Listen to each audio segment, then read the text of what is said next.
악당은 다른 세계에서 사악한 물고기로 나타난다. 우리 주인공은 자신이 악한 상태에 빠져 있음을 깨닫는다. 머리부터 발끝까지 보호된 채 부엌에서 물고기들에 둘러싸여 있다. 다리를 움직일 수 없어서 그는 주위를 둘러보려 한다. 그러나 사악한 시선이 그를 사악하게 만든다. 하지만 그의 콧구멍은 그를 실망시키지 않는다. 한 번의 호흡으로도 그는 주변을 더욱 느낄 수 있다. 물고기가 뿜어내는 냄새부터 물고기의 감각까지 갑자기 모든 물고기들이 달리기 시작했다. 몇몇은 그에게 다가갔다. 그러나 그는 여자를 보자마자 아픔을 잊었다. 물고기들은 여자의 존재에 신이 났다. 그녀가 오면 신선한 먹이를 가져다주기 때문이다. 우리의 주인공은 그녀가 혼란 속에서도 악의 없이 행동하는 것이 이상하다고 느꼈지만 그녀가 도와주길 바랐다. 여자는 그가 누워있는 곳으로 더 가까이 다가갔다. 그는 몸을 움직일 수 없다고 설명하려 하며 그녀에게 도움을 요청했다. 그러나 놀랍게도 그가 말을 마치자마자 움직이기 시작했다. 그녀는 그에게 자신에 대해 조금 말했다. 기본적으로 그녀는 자신이 아타쿠에 있다고 설명했다. 자주 짜증나는 트림이다. 그러나 그녀는 누군가와 이야기하려고 할 때 그것을 참을 수 없다. 갑자기 그녀는 여자의 목소리를 듣게 되고 그 여자가 자신이 물고기가 아니라는 것을 깨닫고 자신을 혼란에서 구해줄 것이라고 말한다. 주인공은 그녀가 구해져서 기쁘지만 그녀가 입을 열지 않고도 자신의 말을 들을 수 있다는 것에 놀란다. 주인공은 그녀가 자신과 대화하지 않았음에도 불구하고 자신이 진짜로 말하고 있는 내용을 알고 있다는 것에 충격을 받았다. 게다가 그녀는 자신의 생각도 들을 수 있다. 무언가를 찾으러 나갔던 소녀가 그를 꺼내기 위해 나무 판자를 가지고 돌아왔다. 소녀가 그를 꺼내준 후 주인공은 자신이 전형적인 과학 너드 여자라는 것을 기억했다. 그녀의 키는 174cm이고 몸무게는 53kg이다. 하지만 소녀가 그를 판자 위로 끌어올릴 때 운명이 그녀를 속였다는 걸 깨닫고 그녀는 물고기로 변했다. 진흙투성이의 물고기는 상황이 얼마나 성가시게 되었는지 거짓말하며 설명했다. 그녀는 이것이 분명 꿈일 거라고 스스로를 설득하려고 했다. 그러나 그녀에게 세상은 이색적으로 보였는데 이는 물고기의 특징 중 하나이다. 그러므로 그녀는 확실히 물고기였다. 그녀의 생각은 곧 소녀에게로 향했고 그녀가 집중하려고 할 때 그녀는 소녀가 아름답기를 바랐다. 그는 자신의 변태적인 생각이 그의 마음을 유혹하게 두고 그녀의 옷 아래를 엿보기를 바랐다. 그는 거기서 멈추지 않고 그녀가 학교에 다니는 여자아이였으면 좋겠다고 바랐다. 소녀가 그를 바라보며 놀라서 그의 손을 잡아당기는 것을 멈췄다. 잠시 후 그는 눈을 뜨고 자신이 침실에 있다는 것을 발견했다. 그는 그의 꿈이 끝났다는 것을 깨닫는 구원을 경험했다. 그는 자신이 가진 생선의 살을 탓했다. 그 후 그는 심한 복통에 시달리며 기차 플랫폼에 쓰러졌다. 그것이 그가 기억하는 마지막 일이었다. 그녀는 누군가가 그녀를 병원에 데려가야 한다고 생각했다. 그녀는 둘러보고 그것이 병원이 아니라는 것을 깨달았다. 그리고 곧 이전의 여성이 들어왔다. 그녀는 두려워 보였고 그녀를 인간으로 되돌릴 수 없다는 것에 대해 사과했다. 꿈은 그녀가 무엇을 말하는지 이해하지 못하고 침대에서 나왔다.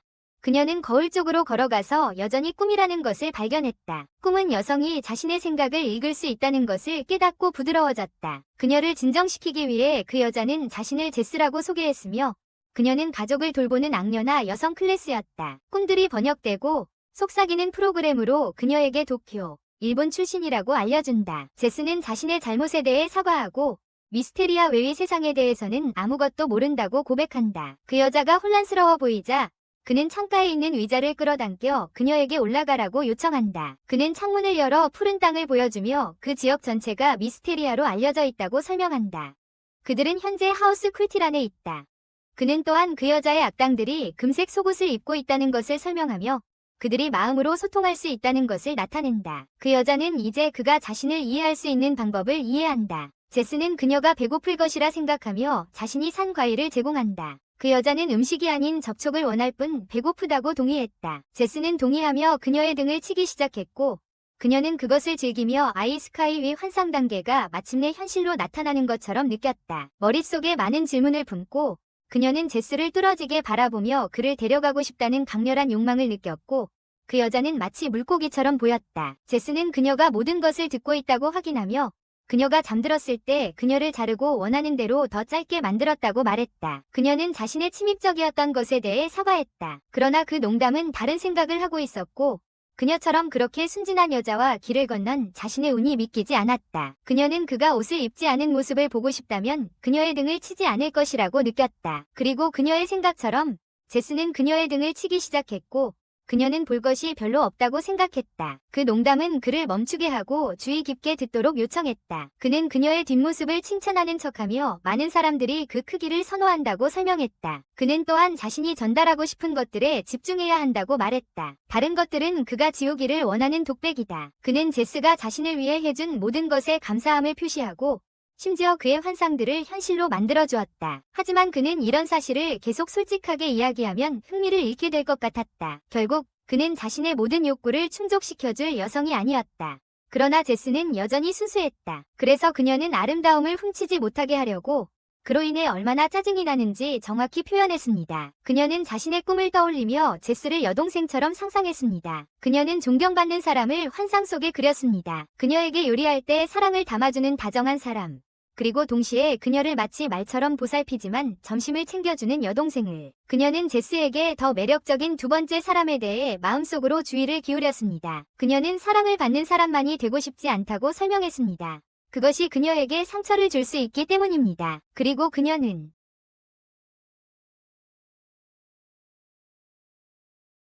여동생으로서 최선을 다해 돕겠다고 약속했습니다.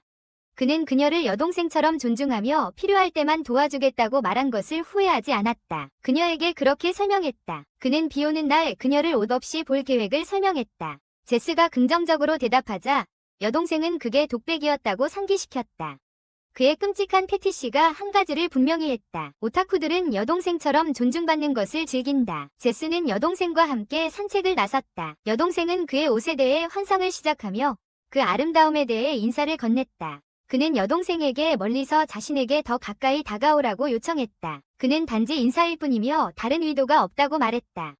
하지만 여동생은 그의 설명이 너무 거칠어서 믿지 않았다. 그는 여동생에게 자신을 소개하며 이름이 제스라고 말했다. 여동생은 마침내 그의 이름을 알게 되어 기쁘다며 자신과 함께 있는 것이 선물 같다고 말했다.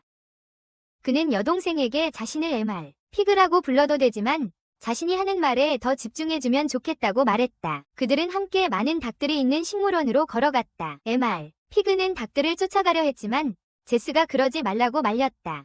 돼지씨는 그가 도울 수 없는 이유가 그 일은 닭이 하는 일이라고 설명합니다. 제스는 그가 닭을 쫓는 걸 멈추지 않으면 그녀를 다치게 할 거라고 말하고 그녀는 충격을 받아 땅에 쓰러집니다. 제스와 돼지씨는 둘 다 공장 안의 방으로 걸어가고 그녀는 동물들을 조심해야 하니 주의하라고 그에게 말합니다. 그는 나무 캐비닛으로 가서 그것을 열고 수정 인형을 그 안에 넣습니다. 갑자기 방 안에 불이 켜지며 청소 장비가 나타납니다. 우리 안에 있는 닭을 청소합니다. 돼지씨는 그런 행동을 본 적이 없어 놀라워하고 당황합니다. 돼지씨는 제스에게 모든 것이 어떻게 작동하는지 묻고 그녀는 공장에서 RISTI라는 것을 사용해 동물들을 관리한다고 설명합니다. 그는 계속해서 MR, 피그에게 그가 외지인이라 그에 대해 알 수 없을 거라고 말했다. 그는 여러 가지 색깔의 크리스탈을 모아서 MR, 피그 앞에서 기쁜 마음으로 보여주려고 했다. 제스는 매일 위대한 마법사가 크리스탈을 만들고 그것이 왕국의 모든 사람에게 나눠진다고 설명했다. 그는 계속해서 그것들이 다양한 목적을 위해 사용할 수 있는 마법의 힘을 지니고 있다고 말했다. 그는 각 색깔이 특별한 힘을 지니고 있다고 설명했다. 노란색은 빛과 움직임을, 빨간색은 열과 불을 나타낸다. MR, 피그는 이 사실에 놀라며 제스에게 몇 종류의 크리스탈이 만들어지는지 물었다. 제스는 5가지 크리스탈이 주로 만들어진다고 설명했다. 빨간색, 노란색, 녹색, 파란색, 그리고 검은색이다. 돼지씨는 검은 크리스탈이 나쁜 속성을 가지고 있다고 생각해서 그것의 진실에 놀랐습니다. 하지만 그는 그에게 검은 크리스탈은 기도를 위해 사용된다면 마법으로만 가능한 기적을 일으킬 수 있다고 말했습니다. 하지만 그 크리스탈을 사용하는 사람은 몇 명뿐입니다. 돼지씨는 왜 몇 사람만 기적을 만들 수 있는 크리스탈을 사용할까 고민했습니다. 그리고 제스는 그에게 예스마스라는 사람만이 그 크리스탈을 사용할 수 있다고 말했습니다. 그녀는 계속해서 기르티리의 집에서 그 크리스탈이 위학적인 목적으로 사용되지만 모든 것은 예스마스가 어떻게 기도하느냐에 달려있다고 말했습니다. 그녀는 또한 검은 크리스탈은 평범한 사람에게는 결코 효과가 없다고 말했습니다. 그제야 그는 식물의 정화가 거의 끝났다는 것을 깨닫고 돼지씨에게 잠시 밖에서 놀라고 요청했습니다. 그는 그가 여전히 자신을 검은 크리스탈처럼 대한다는 사실에 슬퍼하며 땅에 주저앉았습니다. 제스와 MR, 피그는 지금 나무 아래에 있고 그는 오늘부터 시작합니다. 그는 그녀에게 아름답지 않다고 말하며 아름다운 사람들은 아름다움을 결코 인정하지 않는다고 그녀에게 말했습니다. 그래서 그들은 둘 다 아름다움에 대해 이야기하기 시작했습니다. 그러던 중 부드러운 바람이 제스의 옷을 흔들어 그녀의 심장을 드러냈습니다. MR. 피그는 그녀의 심장을 보게 되어 놀랐고 계속해서 그녀를 별이라고 불렀습니다. 하지만 그녀는 그에게 축하한다고 말하는 것을 그만두라고 말했고 그가 그렇게 할 때마다 실망한다고 했습니다. 만약 그가 계속한다면 때릴 것이라고 경고했습니다. 그녀는 그에게 최선의 이야기를 하기 위해 때리라고 요청했지만 그는 오히려 반대로 행동했습니다. 그녀는 MR. 피그에게 자신은 내면이 좋은 사람이라고 말했지만 MR. 피그는 그녀에게 나쁜 사람들로 둘러싸여 있는지 물었습니다. 하지만 그녀는 그가 일 때문에 친구를 사귈 기회가 없다고 말하며 그를 만난 것을 기쁘게 생각한다고 했습니다. 미스터 피그는 친구가 없어서 자신이 시간을 어떻게 쓰는지 알아보려고 합니다. 제스는 미스터 피그에게 자신의 여가 시간에 이야기를 읽는다고 계속 말하며 미스터 피그는 둘 다 같은 열망을 가지고 있다고 느낍니다. 제스는 미스터 피그에게 공주를 만나고 싶다는 꿈을 이야기합니다. 제스는 공주를 만나게 되어 감사하며 이제는 자신이 필요할 때 도와줄 누군가가 생겼다고 말합니다. 미스터 피그는 좋은 친구로 유명하지만 왕국에서 사람들이 종종 동물로 변하는지 궁금해합니다. 그래서 제스는 악과의 전쟁 이야기와 사람들이 어떻게 동물로 변하게 되었는지 들려줍니다. 미스터 피그는 자신을 인간으로 되돌려줄 악당이 살아있는지 알아보려고 합니다. 제스는 마을에 전쟁에서 살아남은 악당이 있다고 말하며 왕을 만나러 가야 한다고 합니다. 미스터 피그가 제스에게 함께 가자고 하자 그녀는 왕이 상황을 들으면 도와줄 것이라고 확신하며 동의했다. 그는 서로 만난 것과 서로 도운 것이 좋은 기회라고 계속 말했다. 그녀는 바닥에 앉아 미스터 피그에게 보여주며 자신이 단순한 악당이라도 마음대로 드러내놓고 다닐 수 없다고 말했다. 그녀는 울며 옷을 갖추지 않은 채 온 것에 대해 사과했지만 그는 괜찮다며 다음엔 더 흥미로운 것을 보고 싶다고 말했다. 제스는 옷을 갈아입을 동안 악당에게 잠시 기다려달라고 부탁했다. 처음에 악당은 그녀가 바로 옷을 갈아입으려 하자 놀라며 그의 본능이 깨어났다. 제스는 그의 욕망을 억누르고 둘은 곧 건물을 떠났고 제스는 장난을 친 것에 대해 사과했다. 악당은 단지 그녀의 다른 옷차림을 보고 싶어서 기다렸다고 말하며 그녀가 자신의 나쁜 생각을 읽을 수 있다는 것을 잊고 있었다. 제스는 주택단지를 보여줍니다. 그녀는 이곳이 문화도시라고 말합니다. 그들은 곧 도시를 도착하고 범죄자는 축제와 비교하며 놀라워합니다. 갑자기 한 가게가 그의 시선을 끌고 그는 제스에게 그에 대해 물어봅니다. 제스는 그 가게가 흥미롭고 비싸기 때문에 적절한 보안이 있다고 설명합니다. 그들은 어두운 주택단지 입구에 도착하고 범죄자는 왜 그곳에 있는지 질문합니다. 제스는 범죄자에게 가까이 있어달라고 요청합니다. 그녀는 제스마스가 사람들의 생각을 읽는 것뿐만 아니라 자신의 생각으로 소통할 수 있다고 설명합니다. 그래서 그는 그녀가 솔직하게 말할 수 있도록 용기를 북돋아 주었다. 그녀가 범죄자들의 거주지에 들어갈 준비가 되었을 때 범죄자는 그녀의 안전을 걱정하게 만들었다. 하지만 제스는 그녀가 입고 있는 코르셋 덕분에 안전하다고 안심시켰다. 그 코르셋은 쿨티란의 집을 지니고 있었다. 아무도 그녀를 감히 공격하지 않았다. 놀랍게도 범죄자는 범죄자의 역할을 맡았고 그들은 함께 거주지로 걸어갔다. 화려하게 보이는 한 남자가 다가와 그들에게 400골드의 검은 리스티 3병을 제안했다. 제스는 마음을 사로잡혀 한 병만 얼마인지 물었고 그는 150골드라고 말했다. 제스가 거주지를 둘러보는 동안 범죄자는 검은 리스티가 제트마스가 기도할 때 사용하는 것임을 기억하고 제스에게 필요한지 물었다. 악당이 소원을 이뤄준 후에도 남아있는 마법의 힘이 있는지 물어본다. 그리고 제스가 확인한다. 악당은 자신을 쫓는 척해달라고 요청한 후 반대 방향으로 뛰어간다. 제스는 미안하다고 말하며 남자가 불안해하며 악당을 쫓아 달려가기 시작한다. 그들은 도시를 벗어난 후에야 멈춘다. 숨을 고른 후 악당은 그 남자에게서 물건을 사지 말라고 경고한다. 그는 리스티의 물건들이 남은 찌꺼기에 불과하다고 설명한다. 제스는 그 남자가 마법의 힘을 본 후에 거짓말을 시작했다는 것을 깨닫는다. 하지만 그는 그의 생각을 읽을 수 없었다. 악당은 그 남자가 자신의 나쁜 의도를 들키지 않기 위해 조심하고 있다고 가정했지만 그의 생각을 읽을 수 있는 예트마스와 함께 애쓰고 있었다. 그는 그 남자가 그가 쿨티란 가문에 속해 있다는 것을 알고 있다는 것을 알았다. 그리고 그에게 무언가를 팔면 그는 충격을 받고 체포될 것이라고 생각했다. 제스는 그 남자에게 길을 가다가 본 가게에서 늘 리스티를 산다고 말했다. 그리고 한 병에 600골드라고 말했다. 그 남자가 전화해줄 만큼 친절했기 때문에 그녀는 그를 속인 것에 대해 죄책감을 느꼈다. 그 남자는 제스의 선의가 그의 순진함을 넘어선 것에 감동하여 눈물을 흘렸다. 제스는 자신이 속지 않도록 도와준 남자에게 감사의 뜻을 보였습니다. 남자는 도와준 것이 기뻤고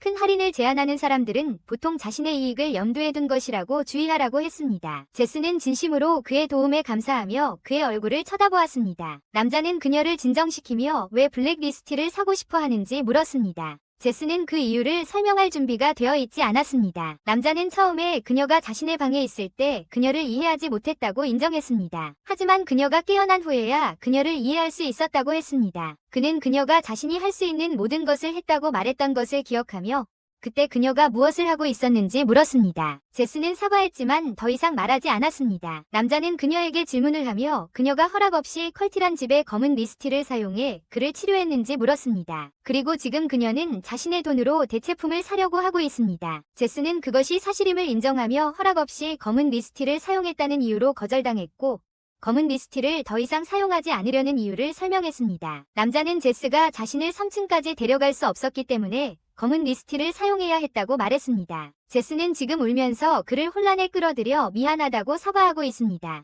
남자는 그녀가 아마도 친절의 전형일 뿐이며 그녀에게 갚을 수 없는 많은 빚이 있음을 깨달았습니다. 그는 그녀가 인간을 돕기 위해 노력했을 뿐이므로 잘못한 것이 없다고 그녀를 위로했습니다. 그들은 도시에 돌아와 리스티 상점과 다른 길에 서 있었다. 남자는 제스에게 가격을 물어본 적이 있는지 물었고 제스는 그 상점에 혼란을 일으키는 것은 끔찍할 것이라고 거절했다.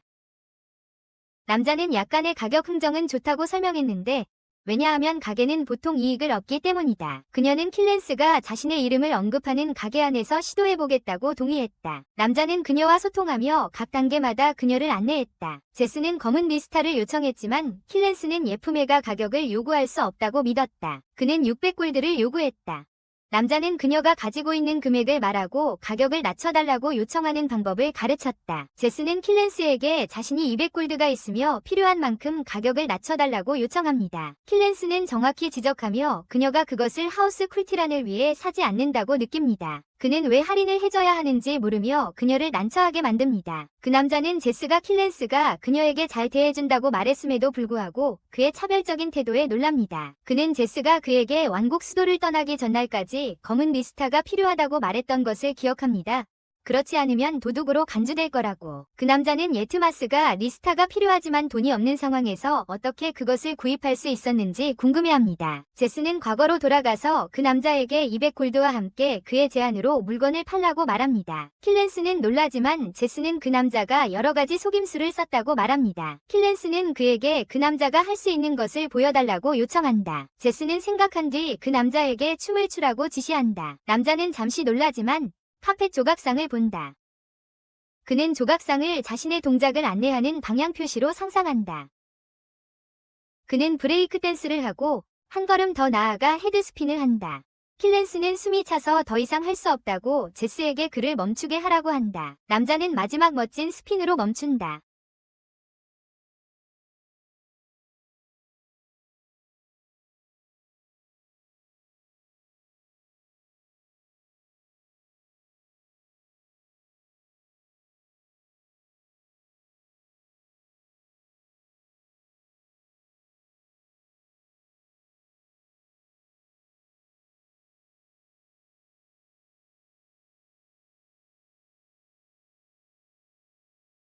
그리고 그는 그녀에게 감사 인사를 한다. 그가 떠나자마자 킬렌스는 말에 안장을 채우고 묶어서 도망가지 못하게 했어요. 밤이 되자 킬렌스는 자신의 마구간을 준비하고 말을 가까이에 묶어두었어요. 말은 탈출할 방법을 생각하다가 제스를 보고 깜짝 놀랐는데 그녀가 여성복을 입고 있었거든요. 그의 마음이 갑자기 변하며 예전의 자신으로 돌아왔어요. 그리고 그는 그녀를 주인님이라고 부르는 상상을 하기 시작했어요. 제스는 말에게 자신이 사온 큰 과일 2개를 주고 그를 주인님이라고 부를 생각을 했어요. 말은 아드레날린이 솟구쳤어요. 그가 다 먹고 나서 그는 제스에게 그녀가 다시 쿨티란 집으로 돌아갈 거냐고 물었어요. 그리고 그는 여행을 위해 짐을 싸야 한다고 말했습니다. 쿠다는 아침에 그가 앉아있던 큰 나무 아래에서 제스를 만나자고 요청했습니다. 그는 도망칠 계획을 세우고 해가 떠오를 때 그녀를 만나겠다고 했습니다. 그는 제스에게 걱정하지 말라며 자신이 성공할 거라고 확신을 주었습니다. 제스는 미소를 지으며 그를 믿겠다고 말했습니다. 파티는 순조롭게 진행되고 있었고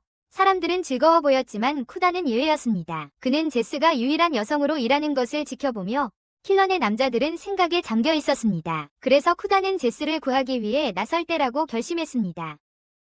킬렌스가 말과 함께 그들의 스타로 뮤지컬 밴드를 발표했다. 말은 큰 군중을 보고 무대에서 그를 강타하는 두려움을 느꼈다. 하지만 그가 자신을 위해 소리치는 군중 속에서 제스를 보았을 때 그녀의 아름다움이 그를 매료시켰다. 음악이 시작되자마자 말은 움직이는 토네이도처럼 되어 모든 사람을 웃게 만들었다. 말은 군중 속으로 뛰어들며 공연을 마치고 얼굴과 발이 뒤엉킨 상태가 되었다. 제스는 그가 다쳤는지 확인하기 위해 달려갔다. 하지만 말은 그에게 괜찮다고 말했다.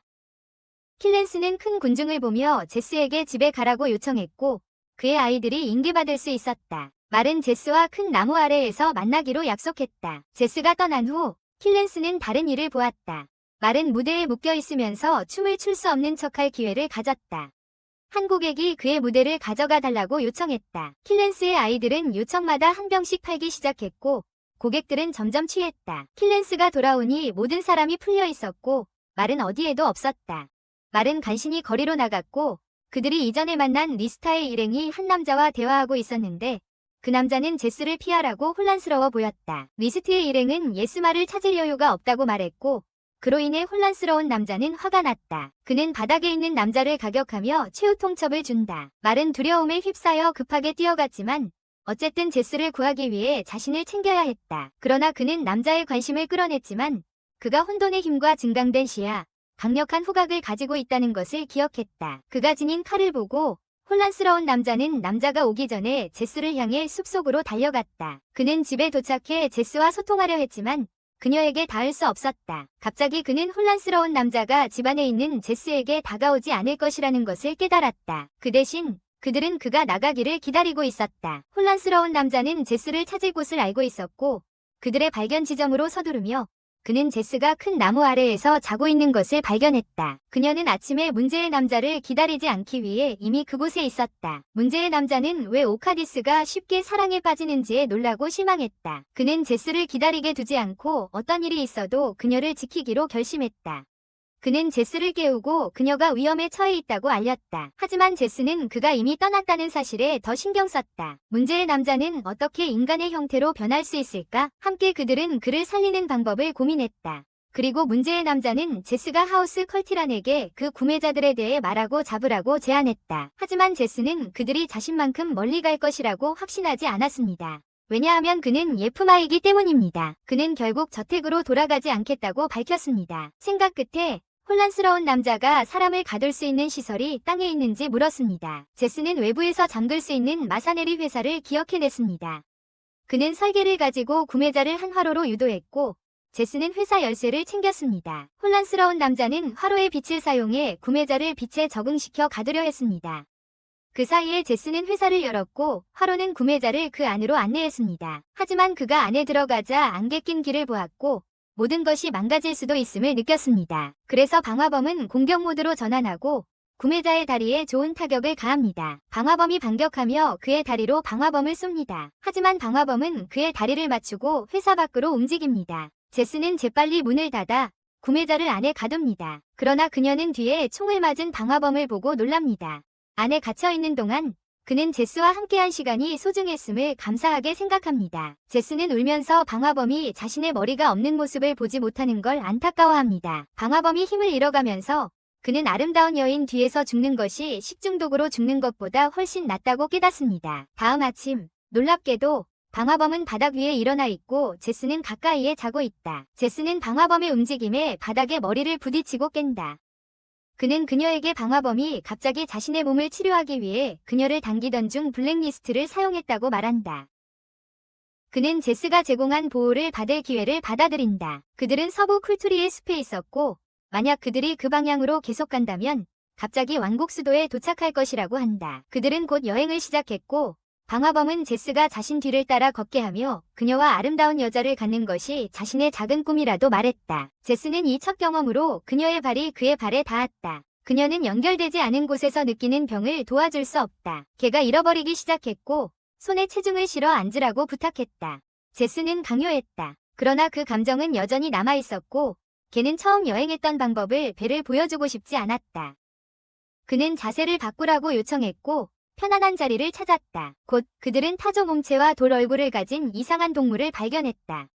제스는 그 동물을 헤크로폰이라고 알려주었고 미스테리아의 흔한 동물이다. 제스는 이 동물의 중요성과 신비에 대해 설명하며 취미에 대한 이야기를 나누었다.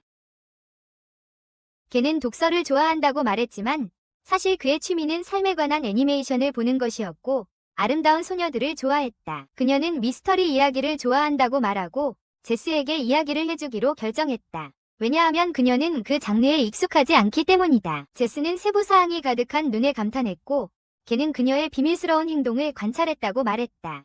하지만 그녀가 원하지 않는다면 아무것도 보여줄 필요는 없다고 말했다. 하지만 그녀는 왜 제스가 이전에 검은 리스타를 샀는지 그리고 왜 돌아오지 않고 여행을 여행으로 치부하려 했는지에 대한 이유가 궁금했다.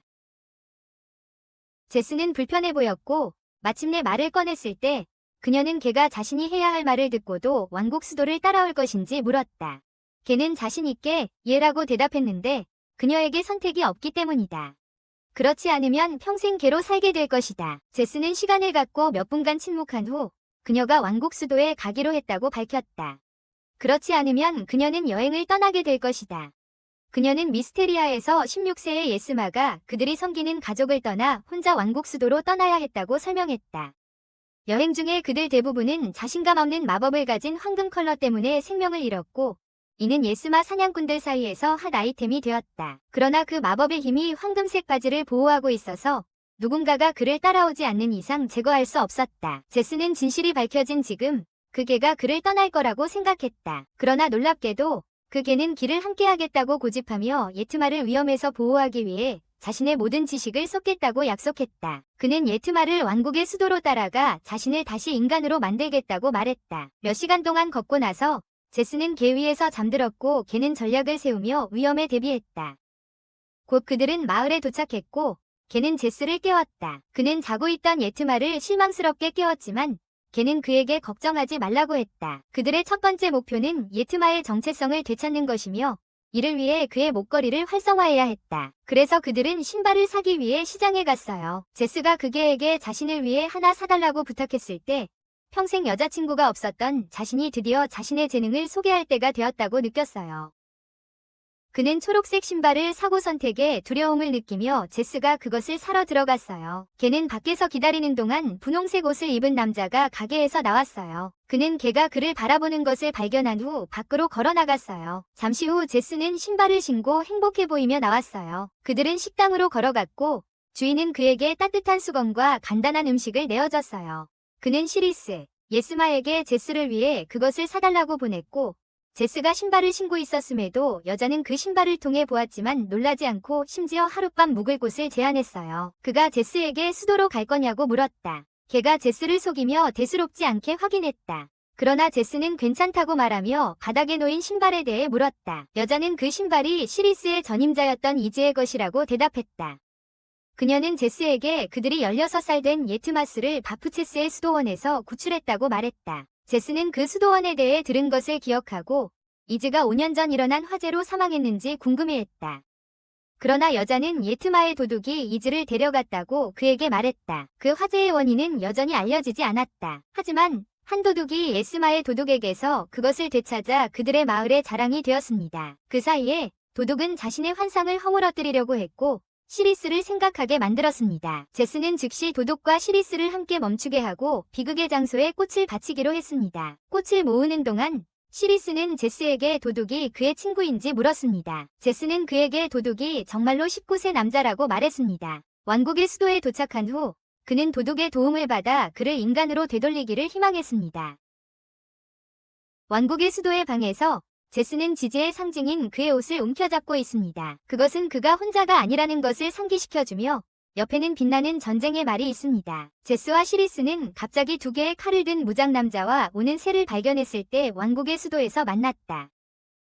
남자는 그들을 쏘았고 그들은 왜 그가 그들을 공격했는지 생각하며 남겨졌다. 하지만 그 남자가 한 생물, 행로폰을 쫓고 있다는 것이 드러났다. 그들은 그곳에 서서 그가 그 생물을 죽이는 것을 지켜보았고 피그는 자신이 공경에 처해 있음을 깨달았다. 그러나 시리스는 그 남자에게 다가가 경의를 표했다. 그는 그를 낫이라고 소개하며 제스에게 그가 예스마 사냥꾼이 아니라 아주 좋은 사람이라고 말했다. 시리스의 말에도 불구하고 피그는 여전히 회의적이었고 그를 믿는데 충격을 받았다. 낫은 시리스에게 그가 왜 피그와 제스를 데리고 와서 만나게 했는지 물었다.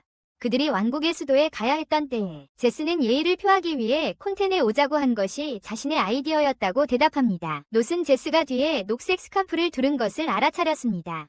그래서 그는 누드톤 스카프를 건네며 그것을 착용하라고 합니다. 그녀는 멈추며 누군가가 가까이 있다면 볼 수도 있다고 말합니다. 롯은 그 스카프를 착용하지 않으면 시리스를 위험에 빠뜨릴 수 있다고 말했습니다. 제스가 롯에게 초록색 스카프 착용을 도와달라고 부탁하자 피그는 실망합니다.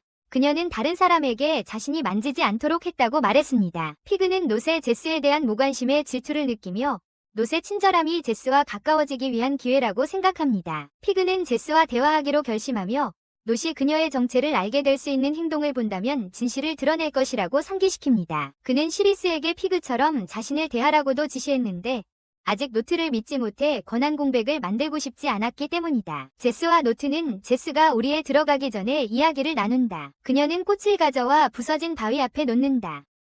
그녀가 건물을 나올 때 제스는 노트에게 근처에 있다는 강에 대해 묻는다. 노트는 그녀가 수영을 하려는지 궁금해했는데 이 말이 피그에게 전해졌다. 그러나 제스는 노트에게 수영을 하고 싶다고 말한다. 노트는 강이 가까이에 있다고 알려주며 그녀를 데리고 간다. 도착하자 제스는 피그를 씻긴다. 피그가 감사의 말을 전하지만 제스는 그가 그렇게 하지 않으면 공허함을 느낄 것이라고 설명합니다. 그들은 시리스가 일하는 레스토랑에서 함께한 여정에 대해 이야기합니다. 제스는 노트와 청구서에 대해 이야기를 꺼내려 합니다. 그러나 그는 노트에게 그들이 먹은 음식을 자신이 지불할 것이라고 확신시키며 감사 인사를 전합니다. 그들이 이야기하는 동안 한 여성이 다가와 노트에게 감사 인사를 하고 무료 식사를 제안합니다. 그녀는 제스의 여정도 살펴보며 안전한 여행을 기원합니다. 그러자 시리스가 피그와 노트에게 두 잔의 맥주와 음식을 가지고 다가옵니다. 그는 피그에 대해 물으며 피그는 그에게 자신이 그의 친구이며 앞으로 함께 새로운 삶을 시작할 것이라고 말합니다. 노트는 놀라지 않고 계속해서 더 질문했다. 노트와 제스는 어두운 길을 집으로 걸어갔다. 피그가 그들과 함께하며 제스에게 노트를 믿을 수 있는지 물었지만 제스는 노트가 그를 해치지 않을 것이라고 확신시켰다. 그들이 집에 도착했을 때 피그는 노트의 늑대와 함께 밖에 있었고 노트와 제스는 안에 있었다. 안에서 노트는 제스에게 전화를 걸고 문을 닫았다. 피그는 문 너머로 그들의 사이에 무슨 일이 일어날지 상상하며 지켜보았지만 자신을 진정시켰다. 자정이 되자 노트는 잠에서 깨어나 집을 나섰다. 피그는 제스를 찾으러 집 안으로 뛰어들어갔지만 제스가 잠들어 있는 것을 발견했다. 그는 낫이 뭔가 잘못된 일을 하려고 했을지도 모른다고 걱정했다. 하지만 점검 후 그는 증거를 찾지 못했다. 갑자기 제스 옆에 서 있을 때 시리우스는 집으로 들어오는 낫을 예상하지 못하고 피그를 보호해서 잡았다. 피그와 시리우스는 이야기를 나누기 위해 집을 나섰다. 그들의 대화 중에 시리우스는 피그가 가능한 한 빨리 낫에게 자신의 정체성을 보여줘야 한다고 말했다. 피그는 왜 그렇게 할 필요가 있다고 생각하는지 물었지만 시리우스는 울면서 낫이 제스를 사랑한다고 설명했다. 피그는 시리우스에게 죄책감을 느끼며 자신이 낫을 사랑하지만 제스도 사랑하고 있다는 것을 깨달았다. 시리우스는 피그에게 사랑을 포기하지 말라고 간청하며 낫이 제스를 위한 창녀가 되기 위해 왕국 수도로 떠날 계획이라고 밝혔다. 정보에 압도된 후 피그는 혼란스러워하며 시리우스에게 설명을 부탁합니다. 그는 친구이자 용감하고 강한 동료인 차바이안이 모든 예트마가 왕국 수도에 도달하는 데 필요하다고 말합니다. 시리우스는 차바이안이 예트마와 함께 영원히 사라졌다고 설명합니다. 시리우스는 피그가 자신의 사랑, 제스를 위해 싸우고 현재 상황에 좌절하지 않도록 돕습니다. 그러나 피그는 사랑이 대부분의 성인에게조차 복잡한 개념이라고 말하며 현실에 슬퍼합니다. 그는 시리우스를 동정하며 그들이 함께 있어야 한다고도 말합니다. 그러나 시리우스는 제스에 대한 그의 사랑이 기뻐할 만한 것이 아니냐고 묻습니다. 피그는 아니라고 대답합니다. 시리우스는 피그가 제스에 대해 어떻게 느끼는지 물어봅니다. 피그는 제스의 친절함 때문에 그녀에게 끌렸다고 설명합니다. 자신은 그저 피그일 뿐이기에 제스를 자신만을 위해 원한다는 것이 부끄럽다고 생각합니다. 그는 시리우스에게 제스가 모두에게 친절하지만 노트에게만은 자신이 묻지 못한 방식으로 마음을 연다고 말합니다. 그는 그녀의 친절함이 자신만을 위한 것이 아님을 인정합니다. 시리우스를 신뢰하려는 피그의 노력에도 불구하고 그는 여전히 그의 진짜 정체성을 의심합니다. 그는 제스의 친절을 차지하고 노트에게 진실을 알려야 한다고 암시합니다. 그러나 제스의 여정에서 자신의 감정 때문에 솔직하게 다가설 수 없습니다. 그는 아침에 자신을 보여주겠다고 약속했다. 시리우스는 그가 노트에게 자신의 신원을 보여줄 수 있을 때 번역해주겠다고 제안했다. 그는 이것이 예스마의 능력의 일부인지 물었고 이에 대해 긍정했다. 시리우스는 갑자기 슬퍼지며 노트를 생각하고 제스처럼 느끼지 못했다. 픽은 그에게 자신을 낮추지 말라고 말했다. 그는 그녀가 아름답고 만약 그녀가 인간이라면 그를 보내주지 않을 것이라고 잔소리했다. 시리우스는 픽에게 여자를 향한 그의 욕망에 대해 물었다. 그러나 그는 그 질문을 피했고 이는 그를 웃게 만들었다. 하지만 그는 제스에 대해 이야기하는데 빠르고 제스가 그에게 한 여자를 생각나게 한다고 말했다. 시리우스는 피그에게 노트의 이야기를 공유하며 노트가 이즈라는 여자를 사랑했다고 전했다. 하지만 이즈는 왕국 수도로 가는 대신 바프세의 수도원에 있기를 선택했다. 화재 사건이 수도원을 파괴했고 이즈는 예스마 사냥꾼에게 잡혀 죽임을 당했다. 이에 노트는 그들을 추적하고 현재 레스토랑에 서 있는 이즈의 옷을 가져갔다. 피그는 시리우스가 이즈를 본 적이 있는지 물었고 그는 단지 사진만 보았다고 대답했다. 그는 피그에게 노트가 유리로 덮인 이즈의 사진을 가지고 있다고 말했다. 그는 또한 이즈의 뼈의 일부를 아들의 검의 손잡이에 사용했다. 노트가 살아있는 동안 그의 아들의 검은 불 속에서 계속 버려질 것이며 그는 예트마 사냥꾼을 계속 죽일 것이다. 그것이 노트의 마음에 그를 위한 자리가 없는 이유이다. 다음날 아침 제스는 잠에서 깨어 뒤에서 잠든 피그를 보았다. 그는 그를 혼자 두어 미안하다고 말했다. 식당에서 시리우스는 음식을 준비해 제스에게 건넸다. 제스는 노트 뒤에 있는 테이블에 앉아 음식을 먹으려 했다. 제스는 자신의 테이블에 합류하도록 노트를 초대했다. 그는 시리우스에게 전화했고 시리우스는 그에게 꼭 전해야 할 중요한 것이 있다고 말했다. 시리우스는 노트에게 피그가 인간이라는 것을 보여줍니다. 노트는 그를 믿지 않자 시리우스는 피그에게 말을 걸어보라고 합니다. 그러나 노트는 피그가 말을 할 수 있다는 사실에 너무 놀라 믿지 못합니다. 시도한 후 노트는 피그가 얼마나 오랫동안 인간이었는지 알고 싶어 합니다. 피그는 노트에게 그들이 이전에 만난 이후로 그를 지켜보고 있었다고 설명합니다. 노트는 믿음을 가지게 되고 시리우스는 제스가 이미 연인이 있다는 사실로 노트를 놀라게 합니다. 그러나 피그는 노트를 저지하고 그를 왕도 수도로 데려가며 모두를 놀라게 합니다. 노트는 왜 피그가 자신과 함께 왕도 수도로 가려는지 묻습니다. 피그는 여행 중 제스를 보호하기 위해 자신의 능력과 식민지 지배자에 대한 증오가 중요하다고 대답했다. 시리우스는 걱정하며 그것이 피그가 자신에게 약속한 것이 아니라는 것을 느꼈다. 그러나 제스는 피그가 곁에 있으니 괜찮을 것이라고 생각하며 거절했다. 피그는 그에 대해 확신하는지 물었다. 그들은 쿨티리에서 운이 좋았다고 언급했다. 그는 그 남자의 능력이 말처럼 나쁘다고 그녀에게 상기시켰다. 제스는 그가 시리우스의 감정을 보호하려고만 했다고 지적했다. 하지만 피그는 시리우스에게 노드에게 자신의 감정을 말하라고 조언했다. 노드가 무슨 일이 일어나고 있는지 물어본다. 그리고 시리우스는 그가 노드가 떠나는 것을 원하지 않는다고 대답한다. 왜냐하면 그는 노드를 사랑하기 때문이다. 그는 이후에 노드에게 감정이 없다는 것을 어떻게 아는지 언급한다. 하지만 그 남자는 노드를 사랑하고 있다. 그는 노드를 다시 볼 수 없을까 두려워한다고 보여준다. 하지만 피그는 계획이 있다. 노드는 그들을 때리는 역할을 하여 그들이 자본에 도달하도록 할 것이다. 그리고 그는 그 후 다시 보내질 것이다. 시리우스는 피그에게 자신이 그것을 하겠다고 약속하라고 요청했다. 피그는 네. 라고 대답했다. 노드가 고추가 되는 정확한 시간은 시리우스가 16세가 되었을 때라고 설명했다. 그 후 피그는 제스의 의견을 요청했고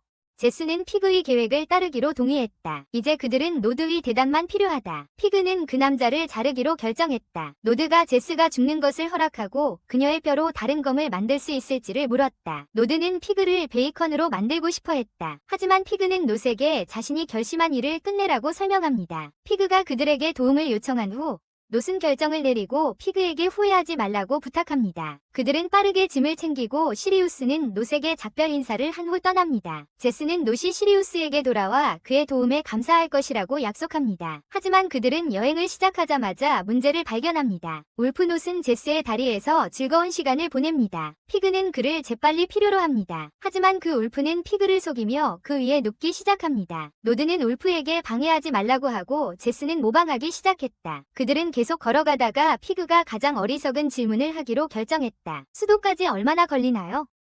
노드는 이 원주율이 어리석다고 생각했는데 그가 아무것도 모르고 와서 그런 질문을 했기 때문이다. 노드는 수도까지 약 5일이 걸린다고 대답했다.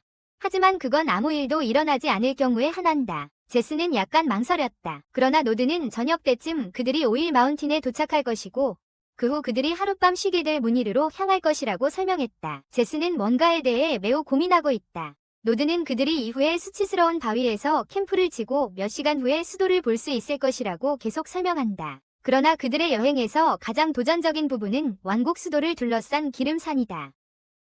그는 이것이 가장 어려운 부분이라고 설명하며 예스마 도둑들이 그들을 쏘기 위해 주변에 있을 것이라고 한다. 그들은 강에서 잠깐 멈추고 노드는 제스가 뭔가를 찾으려고 한다고 설명한다. 그는 그녀에게 무엇을 하고 있는지 묻는다. 그녀는 자신이 원주율을 보고 그것을 찾으려고 한다고 대답한다. 노드는 혼란스러워한다. 하지만 제스는 그것이 작은 초록색 콩이라고 설명해요. 그는 전설에 대해 언급하기 시작해요. 누군가 그것을 찾으면 영원한 행복을 얻게 된다는 전설이죠. 하지만 노드는 화를 내며 그 바보 같은 전설에 속지 말라고 해요. 그는 그런 일을 한 사람을 알고 있지만 그 사람도 여전히 행복하지 않다고 말해요. 피그는 그가 어떻게 그렇게 확신하는지 처음 질문을 던져요. 물론 노드는 그의 질문을 거절하며 아마 그가 그 사람일 거라고 해요. 그들은 계속 여행을 이어가고 제스는 밸리 오브 오일이 어떻게 그 이름을 얻게 되었는지 설명해요. 어두운 시절에 큰 전쟁이 있었고 몇몇 사람들은 파괴되었다. 간단히 말해 땅은 피로 덮였고 강은 공기처럼 보였다.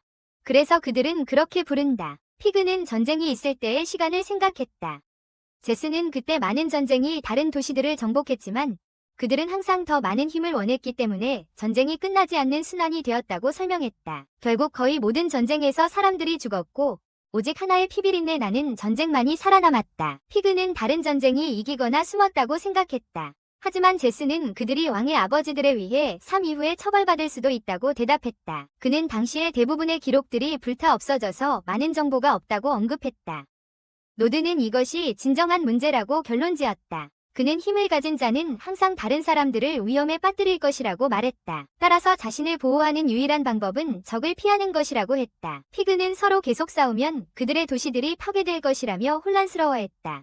결국 그들은 마침내 무니레스에 도착했다. 제스는 길이 쿨티리보다 넓어 감탄했다. 노드는 이 도시가 왕실 가문이 군대를 배치한다고 설명했다. 그래서 이곳은 안전한 장소입니다. 피그는 교통 시스템을 살펴보며 노드에게 캐러밴을 사는 것이 더 안전하고 빠르지 않냐고 묻습니다. 노드는 피그가 멍청하다고 공격적으로 말하며 예스마스가 어떤 차량도 사용할 수 없다고 대답합니다. 그들이 그렇게 하면 그들은 그를 움직이게 한 사람과 함께 살았던 후에 소환장을 받을 것입니다. 피그는 혼란스러워하며 그 규칙의 이유를 묻습니다. 사실 이유는 없습니다. 왕이 그냥 재미있게 놀라고 요청했기 때문에 사람들은 따라야 합니다. 피그는 이제 자신이 배워야 할 것 같다고 느끼며 노드에게 그들이 존재하는 모든 법을 가르쳐달라고 요청합니다. 물론 노드는 그것을 없애고 걸어가기로 결정했어요. 제스는 피그에게 예트마스와 관련된 법이 2가지뿐이라고 말했어요. 첫 번째는 이전에 소개된 법이에요.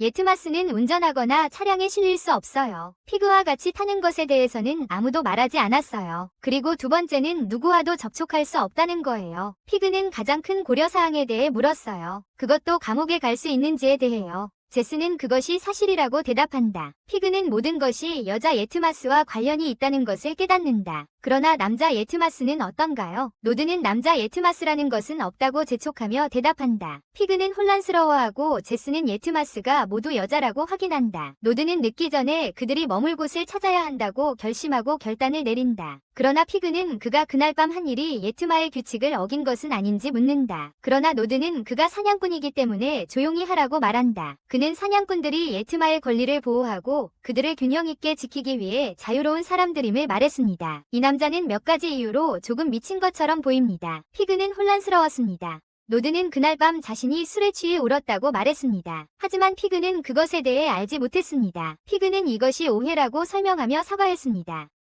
감옥에서 제스와 피그는 노드가 과거의 예트마를 절대 잊고 싶어하지 않았다는 것에 대해 이야기했습니다. 그래서 피그는 예트마 사냥꾼을 처리하기 위해 무엇이든 하려 했기 때문에 그를 받아들인 것입니다. 제스는 피그의 생각을 읽고 예트마를 감옥에 보내기 위해 모든 방법을 동원하겠다고 약속한 피그에게 감사했습니다. 그녀는 예트마에게 자신의 생각을 잊지 말라고 말했습니다. 그렇지 않으면 예트마가 예트마를 사랑하게 될 거라고 했습니다. 그녀는 미안하다고 말하며 예트마를 원하는 만큼 사랑할 수 있다고 덧붙였습니다. 심지어 현실에서 피그는 예트마보다 더 행운이 따랐습니다. 한편 노드는 밖에서 예트마와 함께한 순간들을 떠올리고 있었습니다. 그는 제스와 닮았고 어느 날 말을 다루다 다친 노드를 보고는 상처가 너무 커 보였습니다. 그녀는 예트마를 돌보려고 했지만 예트마는 거절했습니다. 결국 그는 죽었고 옌마는 그를 지켰다. 그는 몇 시간 후에 깼다. 하지만 이제는 그에게 좀 더 쉬고 조심하라고 말했다. 이 녀석은 그에게 개입하지 말라고 하며 자신의 미래를 결정할 것이라고 말했다. 이제는 뒤집힌 카드를 꺼내며 항상 옌마를 결혼시키고 싶다고 말한다고 했다. 그러나 노드는 그를 거부하며 곧 마을을 떠날 것이라고 말했다. 이제는 조금 상처받았지만 왜 그가 옌마를 멀리했는지 물으며 미소를 지었다. 그녀는 웃으며 그가 옌마가 떠나기를 원하지 않는지 물었다. 그가 무언가를 할 수 있는지 물었습니다. 그리고 그는 방법이 있다고 대답했습니다. 성인이 되어 예트마와 함께 떠날 방법이 있다고요. 그는 그것을 삶의 목표로 삼고 숨겨왔습니다. 그러나 그는 실패했습니다. 그는 마을로 돌아와 다시 슬픔에 빠져 술을 마셨습니다. 피그는 벽을 보며 벽에 걸린 허리띠에 대해 물었습니다. 그는 그것이 금색 허리띠라고 말했습니다. 그들은 그것을 예스마의 고객이라는 증거로 사용했습니다. 하이즈는 사람들이 그것을 훔쳐 쓰는 게 가능하다고 생각했습니다. 제스는 그 허리띠가 예스마의 몸에서 떨어지면 마법과 자기 파괴를 일으킨다고 설명했습니다. 이를 피할 수 있는 유일한 방법은 예스마가 신뢰하는 누군가가 그 허리띠를 조종하는 것입니다. 노트는 이어서 예스마에 대해 악의를 가진 사람이 허리띠에 접근하면 그것이 검게 변해 사라질 것이라고 말했습니다. 그는 허리띠가 반짝이는 동안에는 안전하다고 설명했습니다. 하이즈는 그것이 가짜 허리띠일 수 있다고 생각했습니다. 그러나 노트는 예스마가 진짜인지 가짜인지 알아볼 수 있다며 그 의견을 부정했습니다. 그도 그 허리띠가 다르게 빛나는 걸 알고 있었고 그곳에서 부드러운 소리가 나는 걸 들을 수 있었습니다. 픽은 예트마스가 그들의 허리띠를 언제 얻었는지 그리고 모두 여자인 그들이 어떻게 태어났는지에 대해 노래하며 물었습니다. 놋은 픽이 검게 변해 실망했지만 이 일에 대해서는 아무것도 몰랐습니다. 그는 예트마스가 왕국의 수도에서 8살까지 일꾼으로 필요하다고 설명했습니다. 그 후 그들은 권리와 돈을 지닌 집에 팔려갔고 통제받는 동안 신비롭게도 그들의 허리띠를 받게 되었습니다. 솔직히 말해서 그들의 부모가 누구인지, 그들이 허리띠를 어떻게 얻었는지, 혹은 그들이 어떻게 조사되었는지 아무도 모릅니다. 그것은 예트마스가 팔릴 때까지 무슨 일이 있었는지 기억할 수 없기 때문입니다. 픽은 이 이야기가 다소 미친 것처럼 들린다고 생각했지만 제스는 그의 삶이 그리 나쁘지 않았다고 설명했습니다. 그는 노동자로 일하는 대가로 보수를 받고 심지어 자유시간을 얻었다. 노트는 음료를 마치고 그들에게 빨리 올라가서 자라고 지시했다. 몇 분 후 제스도 방에 도착했는데 노트는 돌처럼 자고 있었고 피그를 보았다. 그는 자라고 했지만 그녀는 그와 이야기하고 싶었다. 하지만 그녀는 그에게 할 말이 없었다. 사실 그녀는 그에게 무언가를 말하고 싶냐고 물었다. 피그는 아무 생각이 나지 않아서 그에게 사과하기로 결심했다. 피그는 혼란스러웠지만 그녀는 어젯밤 술을 마셨고 기분이 매우 좋다고 설명했다. 그리고 어떤 이유에서인지 그는 놋을 자신의 방으로 불렀어. 피그는 걱정하지 말라고 했어. 왜냐면 제스가 놋의 마음을 읽고 안전하다고 느낄 수 있기 때문이야. 그는 다음에는 술을 덜 마시라고 몇 가지 조언을 줬어. 하지만 제스는 여전히 미안한 마음이었어. 그녀는 피그와 걷기로 약속했지만 다른 남자를 자신의 방으로 불렀다고 설명했어. 피그는 그들에게 커플이 아니라고 말해야 한다고 애써 말하면서 누구와 함께 있든 무엇을 하든 상관없다고 했어. 그는 그녀가 어젯밤 놋과 무슨 일을 했든 상관없다고 말했지만 그건 분명 거짓말이었어. 그녀는 여러 번 사과했고 그는 자신이 조금 너무 심했다는 걸 깨달았어. 그는 사과하며 자신의 감정을 고려해준 것이 기쁘다고 말했어요. 하지만 여전히 그들은 자유로운 관계라고 말하고 있어요. 제스는 혼란스러워하지만 피그는 그들 사이를 형제 같은 관계로 여기며 자신과 친구가 되기로 결심해요. 제스는 셀프 프렌드존을 받아들이며 좋은 관계라 칭해요. 그녀는 곧 피그에게 잘하고 말하지만 그는 행복해 보이지 않아요. 마침내 그녀는 피그에게 말해요. 잘 자요, 큰 오빠. 둘은 곧 잠들지만 피그는 울프에 의해 깨워요. 그는 깨어나 제스가 아직 깨어있는 것을 봐요. 그는 그에게 블레이즈라는 사람의 목소리가 자신을 부르는 것을 들었다고 말했다. 그는 오직 유스마스만이 그것을 들을 수 있고 피그와 자신의 힘을 나눌 수 있다고 생각했다. 두 사람은 갑자기 블레이즈가 무서운 어둠에서 구해달라고 요청하는 것을 들었다. 다음 영상을 시청하세요. 다음 영상에서 만나요.